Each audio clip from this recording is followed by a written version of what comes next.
Place au parti pris. François Roux, vous restez autour de la table. Abous Chalmani nous rejoint pour le parti pris international.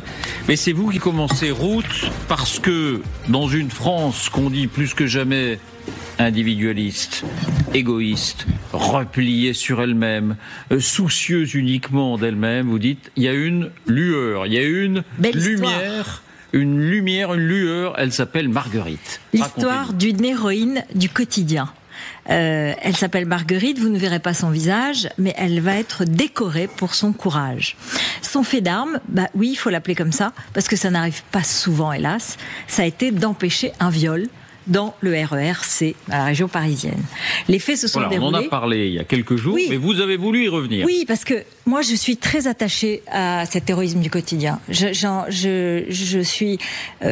vous en reparlerai tout à l'heure, mais c'est quelque chose qui me frappe beaucoup et qui me hante tout le temps. Parce que la question, évidemment, c'est est-ce qu'on serait capable de faire la même chose ? Et c'est une question qui peut hanter dans toute sa vie. Alors, qu'est-ce qui s'est passé ? Les faits se sont déroulés il y a une quinzaine de jours entre Villeneuve-le-Roi et Choisy-le-Roi. C'est un homme qui est en train d'agresser une jeune fille brésilienne et Marguerite entend les cris de la jeune Jordana qui se débat contre l'homme entièrement couché sur elle. Elle approche et elle lui intime l'ordre de déguerpir. Écoutez.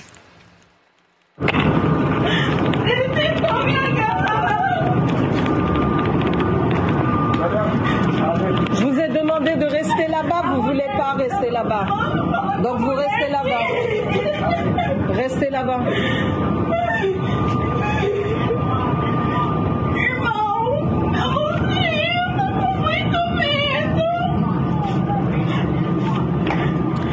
Elle se fait obéir. Elle se fait obéir. C'est-à-dire, le wagon est vide. La jeune fille est totalement dans un désarroi terrible parce que l'homme est dangereux. Elle a été blessée au visage, il a tenté de l'étrangler, il l'a giflée, elle est blessée à l'œil, à la lèvre, et elle le tient à distance et elle lui intime l'ordre sans rien. Elle l'explique d'ailleurs, on va l'écouter. Elle a gardé son calme et il a vu que je n'avais pas peur. C'est son secret. Je suis directrice de centre d'hébergement d'urgence, donc j'ai cette habitude de me faire respecter, d'être devant des personnes qui font la forte tête, mais il faut savoir leur parler, il faut hausser le ton quand il faut parler calme quand il faut, parce que l'objectif c'était pas de l'énerver ou de l'exciter davantage, c'était de lui faire comprendre que ce qu'il a voulu faire, il pourra pas l'aboutir et qu'on s'arrête là et il fait son chemin et nous on fait le nôtre. J'ai agi avec les compétences et les capacités que j'avais. Mais je ne conçois pas que quelqu'un soit en danger et qu'on ne réagisse pas comme on se sent en se disant j'ai rien fait. Et qu'après on prend la nouvelle que la jeune fille est décédée ou qu'il s'est passé quelque chose de grave. Je pense que dans toute situation, il y a toujours quelqu'un qui est notre solution et moi j'étais à ce moment-là la solution de Jordana. Voilà, c'est donc un elle qui filmait, témoignage, oui, pendant l'agression, bien sûr. Là, c'est un témoignage de TF1, de nos confrères de TF1. Bon, grâce à son témoignage, d'ailleurs, l'auteur de la tentative de viol a été interpellé et mis en examen. Elle a été félicitée par Valérie Pécresse, la présidente de la région Île-de-France, qui rappelle un numéro à appeler, 31 77, ou par SMS 31 177, pour faire intervenir les forces de sécurité. Elle a été félicitée par le ministre des Transports. Et bon, il faut rappeler au passage qu'il y a eu 3374 victimes de violences sexuelles dans les transports. Mais ce que je trouve très important, je vous le disais tout à l'heure, pourquoi est-ce que nous avons choisi de parler de cette histoire, de cette belle histoire qui nous change un peu de ce qu'on vient d'entendre, et c'est pour ça qu'on voulait aussi en parler, c'est parce qu'il est très important de rendre hommage à ces héros du quotidien. Et je pense à cet homme, par exemple, qui avait empêché l'enlèvement d'un patron de la cryptomanie. En plein jour, il était dans la rue avec sa femme enceinte et cet homme est intervenu, il n'était pas armé, il a permis, alors on est allé un peu plus vite, mais il a permis d'éviter l'enlèvement. Il y a eu aussi un homme qui a sauvé un bébé dans un immeuble en feu. Je vous le donne un peu en vrac comme ça me revient parce qu'à chaque fois ça me frappe et à chaque fois je trouve ça admirable. Peut-être que c'est pas aussi rare que ça. Là, c'est filmé, donc on en a connaissance. Mais peut-être que ça arrive beaucoup plus qu'on ne l'imagine. Alors, moi, je me dis quand même que c'est vrai que ça nous fait poser à chacun la question. Est-ce qu'on en serait capable, nous, dans un wagon de métro, dans la rue, qui hésitons, qui sommes accrochés à notre portable, qui espèrent que l'autre va intervenir. C'est ça l'indifférence du quotidien. Et c'est ça le courage de ces héros, c'est de casser cette indifférence et c'est de pas attendre que les autres interviennent. Alors, c'est vrai que face au couteau qui se dégaine si vite, à la désinhibition de certains délinquants très jeunes, c'est pas facile. Mais je voudrais vous donner, pour conclure, les consignes à suivre parce qu'elles existent. Si vous êtes témoin d'une agression, seulement même physique ou verbale, évidemment sexuelle, il y a un protocole. Se protéger. Ne s'interposer jamais si c'est dangereux, il faut se mettre à l'abri et garder son calme. Alerter. Si on peut pas parler, par SMS. Donner le lieu, la description de ce qui se passe. Observer, retenir les détails, les vêtements, les directions de fuite, les heures, les témoins, et si possible, bien sûr, filmer ou noter sans se mettre en danger. Agir sans risque, parler à la victime, créer une diversion, parfois, parler, faire du bruit, attirer du monde, empêcher l'acte, intervenir à plusieurs, si possible. Ah là oui, mais parce qu'au départ, si on lit ces consignes, Marguerite n'aurait pas agi comme elle l'a fait. Non mais je les donne pour tous les autres, pour nous tous. Je les rappelle parce que c'est une façon de se rassurer, c'est-à-dire qu'il y a quand même des choses qu'on peut faire, même si on n'a pas le courage de Marguerite. Vous voyez ce que je veux dire? Mais est-ce qu'il ne faut pas avoir le courage de Marguerite? Mais évidemment, évidemment. Si on raconte cette histoire, évidemment. Mais vous voyez qu'elle a expliqué pourquoi elle a ce courage. Parce que tous les jours, elle se confronte à ces types de situations. Ce que je veux dire, c'est que le discours public et le discours des autorités morales, n'ayons pas peur des mots, c'est peut-être d'inciter à agir. Oui, mais il y a un problème. C'est que, et ça c'est très important, si vous agissez sans avoir préparé, sans être assez calme et en essayant de maîtriser la situation, vous vous mettez en danger et vous n'aidez pas la personne. Donc en fait, il y a des situations dans lesquelles c'est très compliqué. Ici, il faut le rappeler, c'est pas honteux. C'est pas honteux d'avoir peur quand il se passe quelque chose de dangereux. Mais si je vous rappelle ces consignes, c'est pour dire que on n'est pas obligé de rester passif. Il y a entre le courage de Marguerite, de celui qui a empêché l'enlèvement de ce patron à la kleptomanie, de ceux qui ont filmé à certains moments des agressions, c'est des hommes qui ont aussi empêché d'autres de poignarder quelqu'un dans un métro ou autre. Il y a un moyen de ne pas rester passif parce que c'est être là les uns pour les autres, c'est une marque de civilisation. Bon. Non, mais c'est vrai, mais après, c'est vrai que dans les cas où les gens interviennent, quand vous regardez les métiers qu'ils font, vous avez souvent des sportifs de haut niveau, des gens qui ont une espèce de sens du collectif, donc qui réagissent, et ça leur viendrait même pas à l'idée de pas réagir. Cette dame avait le langage, la manière de parler, si elle avait été un peu agressive, si elle avait commencé à l'insulter, si elle était montée dans les aigus, je pense qu'il serait devenu 2 fois plus agressif, donc elle savait comment maîtriser la situation parce que ça fait partie de son métier. Donc ces choses-là sont vraies, mais il est vrai aussi, ayant assisté comme ça à des scènes dans le métro, donc une fois en l'occurrence quelqu'un met le feu au journal d'un monsieur, un type un peu ivre, je l'éteins, le type me dit pas merci, tout le monde me regarde bizarrement, et à la station d'après tout le monde est descendu du wagon et m'a laissé avec le dingue, et que c'est moi qui étais devenu radioactif parce que ça mettait les gens extrêmement mal à l'aise, donc ça m'avait fait sourire. Et puis le type était juste ivre et moi par bravage, c'était un petit peu bête de ma part, je suis pas descendu en disant mais non mais moi je peux, ça aurait pu être dangereux, mais je veux dire, on a de temps en temps voilà des espèces de réflexes, mais promouvoir, mais ça se commence dès l'école, le fait que l'autre c'est toi et qu'il faut le défendre, ça serait pas idiot. Mais c'est une éducation aussi. C'est-à-dire, ça s'appelle le civisme. Hein. Voilà. Oui, enfin, d'abord, on ne peut que saluer, comme vous l'avez fait, ce comportement individuel. Et c'est vrai que ça renvoie chacun à son courage ou à l'absence de courage, au fond, de se dire mais comment j'aurais fait. Mais au-delà de ça, c'est vrai que on peut se poser la question. Au fond, l'entretien de l'ordre public, il est d'abord à la charge des gens qui sont payés pour ça, c'est les policiers, etc. Mais probablement aussi à chacun d'entre nous. Bien sûr, bien sûr. Et il y a eu d'ailleurs dans le métro, il y a quelques années, des campagnes qui disaient « intervenez ». Voilà, si vous voyez une incivilité, intervenez. Elles sont d'ailleurs beaucoup plus radicales au Royaume-Uni, où on parle de façon beaucoup plus claire aux citoyens en disant « mon gars, c'est de ta responsabilité ». Alors, c'est évidemment le lien entre l'individu et la collectivité n'est pas le même que chez nous, mais c'est vrai aussi. Et on peut faire preuve du discernement. Oui. On n'est pas obligé de se plonger dans la bagarre. Exactement. Mais le seul fait souvent de se lever, de s'approcher, de dire non, d'autres se joignent à vous. C'est ça, tout à fait. Bon, en tout cas, ça fait du bien. Oui, ça nous change. Ça fait du bien. François, ça fait 2, 3, 4, 5 ans qu'on entend parler de l'intelligence artificielle qui va remplacer les métiers. Et là, vous dites, ça y est, on a un exemple précis, concret, de ce, entre guillemets, grand remplacement chez Amazon. Oui, c'est Amazon, le géant du e-commerce américain, qui a annoncé aujourd'hui la suppression de 30 000 emplois. 30 000 Alors, pas en net, parce que ils vont recruter par ailleurs, au total c'est moins 14 000, mais c'est 30 000 cols blancs. Et Amazon justifie cette opération en disant, il faut supprimer de la bureaucratie, simplifier les structures, mais aussi s'adapter à l'intelligence artificielle. Mais c'est la première fois que c'est dit de façon aussi importante. L'intelligence artificielle pour Amazon, c'est des dizaines de milliards de dollars d'investissement chaque année. Donc c'est considérable. Alors c'est quoi le traitement des données ? Oui, vous avez différentes choses, mais tout converge vers la nécessité de répondre à nous, clients, qui sommes de plus en plus exigeants sur la rapidité de la livraison. C'est l'économie presse-bouton. On veut tout de suite. Livraison, évidemment, le jour même, voire dans la demi-journée. Et alors, de quoi s'agit-il concrètement ? Le géant du e-commerce a présenté la semaine dernière 3 robots intelligents qui devraient justement faire gagner un temps précieux dans le traitement et la livraison des envois. Le premier, il s'appelle Blue Jay. C'est un robot développé lui-même par intelligence artificielle dans un temps beaucoup plus rapide que les générations précédentes. Donc, les robots font eux-mêmes des enfants, voire des petits-enfants, et qui permet de traiter les colis dans de petits entrepôts qu'on peut loger dans les centres-villes. C'était ça le problème d'Amazon pour traiter la clientèle citadine, c'est qu'on ne peut pas mettre de grands entrepôts parce que le mètre carré coûte trop cher. Désormais, grâce à cette innovation, ça va être possible.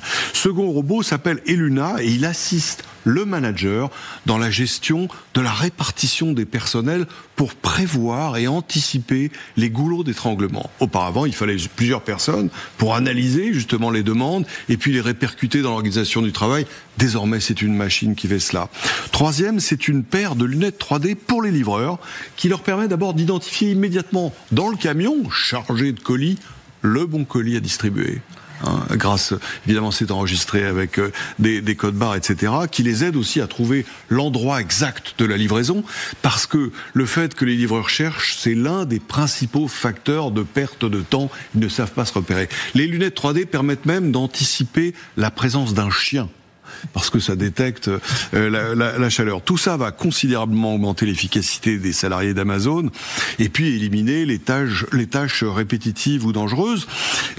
Un seul chiffre, sur 5 ans, le nombre de paquets distribués par livreur et par jour chez Amazon a été multiplié par 2. Vous vous rendez compte de l'augmentation de cette productivité ? Tout ça pour faire mieux, moins cher, plus vite.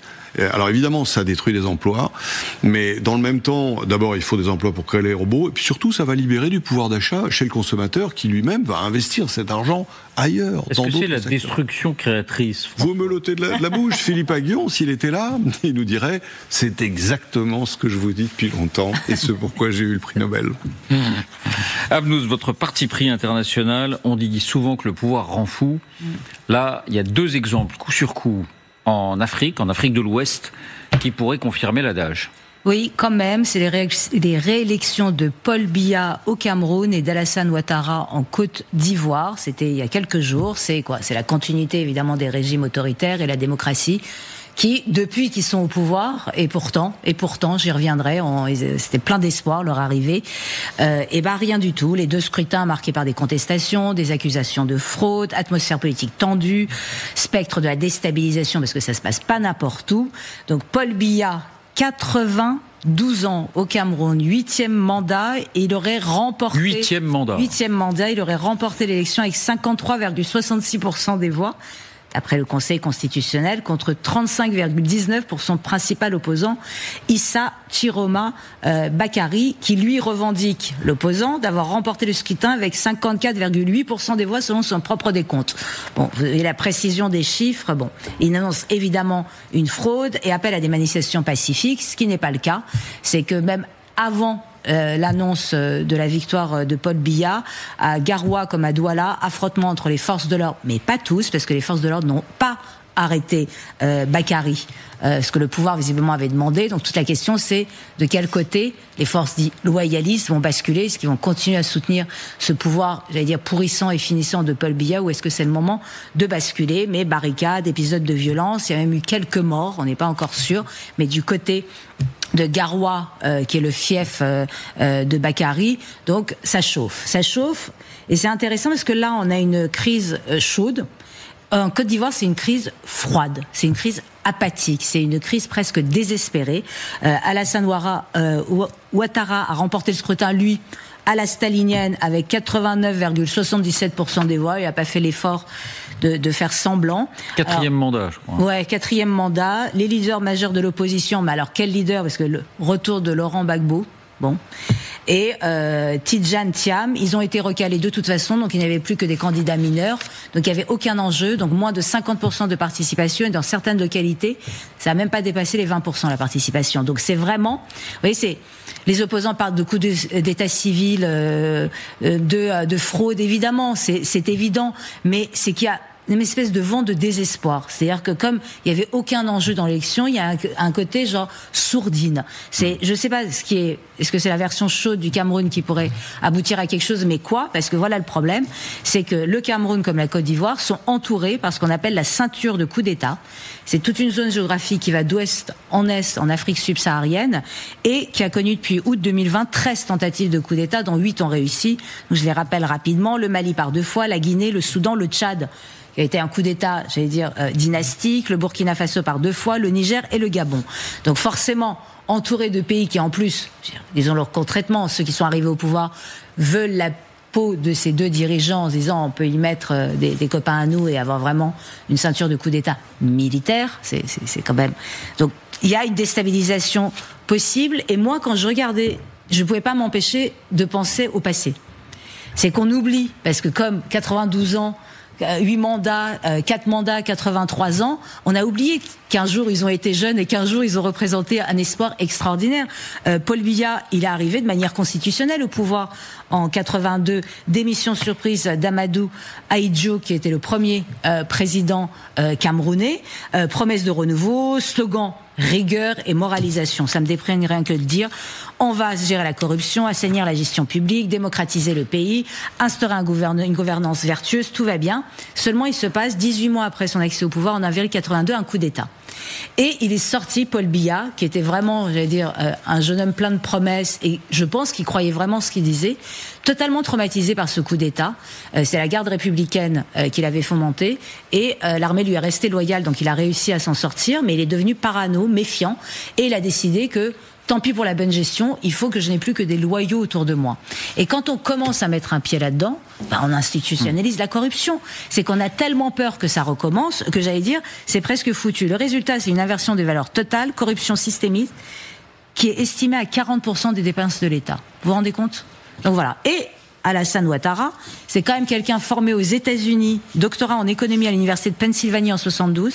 C'est le technocrate international parfait. Il a effectué l'essentiel de sa carrière entre le FMI et la Banque centrale des États de l'Afrique de l'Ouest. C'est le président Félix Houphouët-Boigny qui l'appelle, qui en fait en 90 le premier ministre, poste qui n'existait pas de Côte d'Ivoire. Il assainit les finances publiques, il fait du bon job. C'est dur, c'est brutal, mais ça fonctionne. Et il est viré de la succession d'Houphouët-Boigny.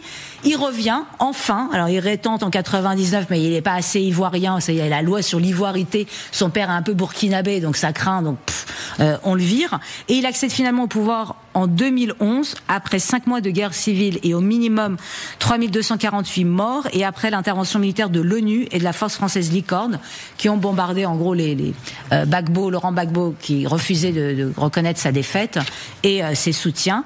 Et depuis, il est resté là. Depuis, c'est scandale, opacité sur scandale. Et quand je parle de scandale financier massif, c'est du lourd. Donc, il y a quelque chose, quand je regarde ça, d'un côté, de me dire... c'eût été possible parce que les deux avaient la compétence, le désir, la jeunesse pour changer quelque chose, et un mélange de comme si le système était toujours plus fort que les hommes, qu'il n'y a plus que se baisser pour se servir, et pourquoi pas, et que quand même les haines ethniques joue énormément. Je pense que Ouattara a jamais pardonné le fait qu'on lui a reproché son père, qui était concrètement ivoirien, mais qui était né dans une localité qui, après les indépendances, est devenue burkinabé. Et ça a suffi pour poser sur lui. Sa femme, qui était une femme blanche, enfin... Ces enjeux ethniques, il a quand même repris cet argument de l'ivoirité contre ses adversaires. Et il l'a repris. Et c'est encore pour les écarter. Voilà. Et c'est ça que je trouve dramatique, c'est que c'est les espoirs déçus et le fait que peut-être que ce qui attend ces deux pays qui devraient être des grands pays, eh bien, c'est peut-être un nouveau coup d'État qui renforcera cette ceinture du coup d'État d'ouest en est de l'Afrique subsaharienne. Et la Côte d'Ivoire, c'est la puissance économique régionale. Et parce qu'il y a de quoi. Merci à vous trois pour ces partis pris. Merci à vous de nous avoir suivis.